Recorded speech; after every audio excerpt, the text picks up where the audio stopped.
കെട്ടിട്ടെ ആർക്ക് ഇതിനുള്ള ധൈര്യം നീ ഏതാ? ഞാനിവിടെ ചേച്ചിയാ. നിനക്ക് ആരാടാ ഇവിടെ കെട്ടിയ അനുഭവം തന്നത്? നീ ഉള്ള ചേച്ചിയാരേ? ഇവളെ 17,000 രൂപ അടിച്ചിട്ട് 5 മാസമായി. ഇപ്പൊ പലിശ അത് നീ വേണമെങ്കിൽ അടച്ചിട്ട് നീ വേണമെങ്കിൽ ഇവിടുന്ന് നോക്കോ. പൈസ കിട്ടിയാലേ നീ വിടുള്ളൂ. ഉറപ്പാ മോളെ, നീ പേടിക്കാണ്ടിരിക്കും. ഞാൻ പൈസ കൊണ്ട് എപ്പോഴെങ്കിലും വരും. അതുവരെ ഇവളുടെ മേത്ത് എങ്ങനെ പോറല് പറ്റിയ?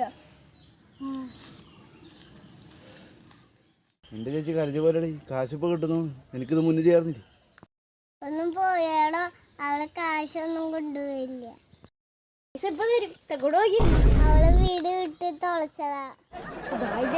അല്ലെങ്കിൽ പിന്നെ എന്നെ പിടിച്ച് വെച്ചിട്ടാണ്.